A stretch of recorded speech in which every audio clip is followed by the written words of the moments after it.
자, 이재명 후보 측은요, 이 중도와 보수 쪽으로 이 확대하는데 굉장히 집중을 하고 있죠. 자, 그러면서도 보수까지 끌어안겠다라고 하면서도 또 국민의힘 김문수 대선 후보를 향해서는 보수가 아닌 극우라고 별도로 규정하면서 네거티브를 하고 있습니다. 참으로 읽기도 민망한 망언과 망언으로 이어지는 진짜 망언집입니다. 걸그룹을 가리켜 성적 비유를 사용하고 귀를 의심케 하는 여성 비하적인 저렴한 성적 발언까지 서슴지 않았습니다. 김문수 후보의 내란 옹호 발언을 모아서 김문수 내란 비호집을 만들었습니다. 정치인의 말은 순간적인 이익에 따라 바뀔 수도 있다고 생각하셨겠지만 객관적인 증거자료인 기록은 절대 바뀌지가 않습니다. 앞서 저희가 김문수 후보의 네거티브에 대해서 한번 짚어봤는데 이번에는 이재명 후보의 네거티브 공격, 이 부분에 대한 점을 짚어보는 겁니다. 김문수 후보의 망언집에 이어서 내란 비호집이라는 책자까지 지금 공개를 했습니다, 민주당이. 그다음은 극우 선동집까지 지금 이야기가 나오고 있습니다. 정책 싸움이 아니라 아까 김문수 후보에 대해서 지적을 했던 부분처럼 이재명 후보 역시 이렇게 네거티브를 하면 이게 중도하고 무당층에 영향을 어떻게 끼칠지는 그게 좀 궁금하네요. 이번 민주당 선대위 차원에서 여러 가지 전략적인 선택을 하고 네. 선거운동을 진행을 하고 있는 부분이 있죠.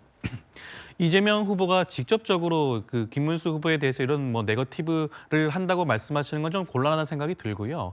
이번에 망언집이라든가 내란 비호집 같은 경우에는 선대위 차원에서 김문수 후보가 어떠한 분인지에 대해서 국민들에게 알려드리기 위한 그런 차원에서 진행을 하고 있는 것이기도 합니다. 김문수 후보가 왜 국민의힘 후보로 대선 후보로 선출이 되었죠? 그 당시 국회에서 꼿꼿하게 국민을 상대로 사과하지 않는 모습을 보였기 때문입니다. 내란에 대해서 어떠한 생각을 가지고 있는지, 비상계엄에 대해서 어떻게 생각을 가지고 있는지에 대해서 국민들에게 알리는 그러한 목적이라고 할 수가 있겠고요. 그리고 김문수 후보 같은 경우에는 대표적인 구구 정당이라고 할 수가 있는 자유통일당 초대 당대표 아닌가요? 당을 정광훈 목사와 함께 만든 장본이기도 합니다. 네. 그런 점에 대해서 아직 알지 못하는 국민들이 있지 않겠습니까? 그런 부분들에 대해서 김문수 후보가 대통령이 되었을 때 어떠한 정치를 할 것인지에 대한 그런 우려 섞인 부분들을 지적할 수밖에 없는 부분이고요. 네. 그렇다고 한다면 이것이 과연 단순하게 네거티브로 그러한 프레임으로 지적을 할 수 있는 것인가에 대해서 생각을 좀 해볼 문제가 아닌가 생각이 듭니다. 네. 네거티브가 속된 말로 먹힐지 안 먹힐지는 이제 유권자가 판단하면 되는 거겠죠? 민주당에서는 김문수 후보에 대한 네거티브를 계속 하고 있습니다. 하지만 아까 잠깐 말씀하셨는데 꽃꽃문수 이 얘기를 언급했죠. 김문수 후보는요, 오히려 본인을 대선 후보로 만들어준 건 민주당의 서영교 의원이다라고 말을 했습니다. 왠지 들어보시죠. 자, 다 같이 일어나세요. 자, 국무위원 모두 다 국민 앞에 100배 사죄드린다고 지금 다시 크게 인사하십시오. 사죄합니다 하십시오. 후보가 또 이러는 거야. 나를 이 자리에 앉혀놓은 사람이 서영교 의원이다. 자기는 아무것도 한 게 없다. 국민의힘 김문수 후보가 국회의원 서영교에게 고맙다고 한 모양입니다. 김문수 후보 진심으로 고마워할 줄 알아야 합니다. 국민의힘에게는 미안합니다. 정말 큰 짐을 안겨줬습니다. 들으신 것처럼 서영교 의원 오히려 국민의힘에 큰 짐을 안겨줘서 미안하다라고 얘기했습니다. 여기서 짐은 김문수 후보를 지칭하는 것으로 해석이 되죠. 자, 그러면서 권영세 전 비대위원장과 권성동 원내대표를 비판하기도 했습니다. 자, 민주당 김문수 의원의 또 다른 발언이 논란이 되면서 바로 출산 가산점 발언이었죠. 이재명 후보도 문자로 사과했다는데 이건 또 어떻게 된 내용인지 궁금합니다. 자, 저게 어떻게 이런 얘기가 지금 나오게 된 거죠?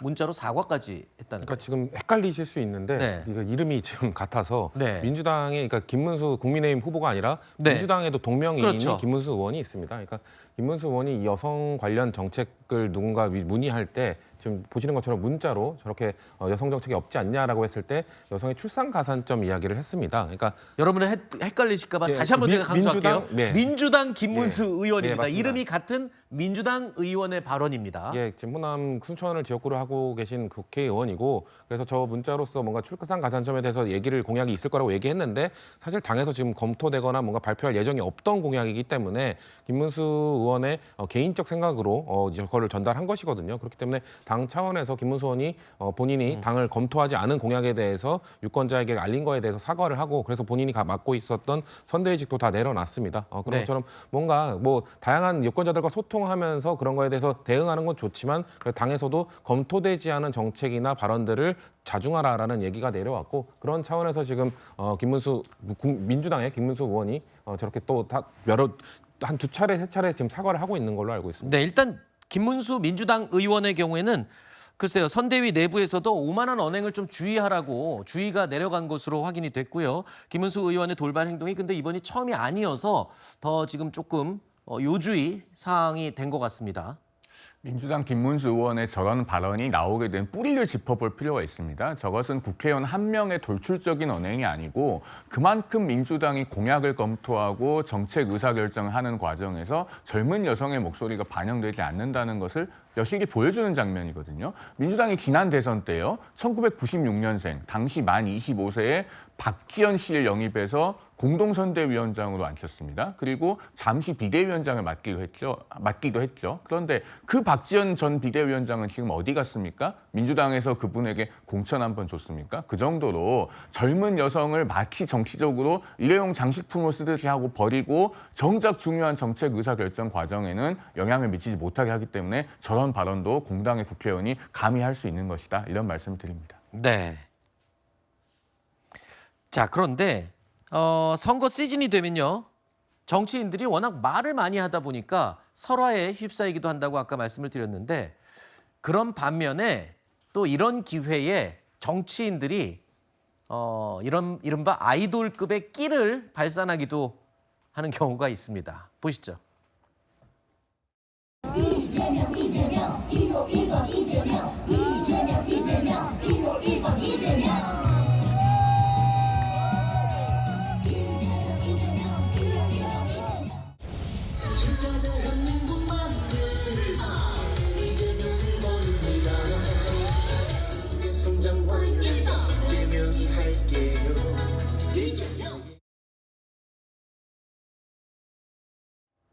어, 2030 세대를 겨냥한 선거 전략이다라고 볼 수도 있을 것 같습니다. 제가 아이돌급이라고 그런 게 좀 표현이 못마땅하셨나요? 아니요. 그게 아니라요. 그러니까 그 흥을 돋구기 위한 네. 유세잖아요. 그러니까 그 우리나라는 선거 기간이 매우 짧습니다. 다른 네. 나라처럼 사실 뭐 360일 선거 운동할 수 있는 게 아니라 딱 정해진 기간에만 선거 운동을 할 수 있고 그렇기 때문에 집중적으로 뭔가 국민들에게 선거 기간임을 알리고 지금 정책과 홍보 후보자를 봐달라고 알려야 되는 것이기 때문에 저는 전 세계에 저렇게 유세성을 틀고 선거 운동을 하는 나라가 없습니다. 아, 우리나라만 그런 건가요? 대한민국만 그렇습니다. 대한민국만 이렇게 집중적으로 선거 운동을 하는 문화가 있기 때문에 하는 것이고 네. 그런 흥을 돋구기 위한 뭐 의원들의 좀 애교, 노력으로 좀 봐주시면 좋겠다고 말씀드리겠습니다. 알겠습니다. 그러니까 외국에서 우리 저 선거 문화를 보면 굉장히 신기하게 바라보겠군요. 다 웃으시네요. 네, 굉장히 외국에서는 어떻게 보면 좀 즐거운 축제를 하는 것으로 바라볼 수도 있을 것 같습니다.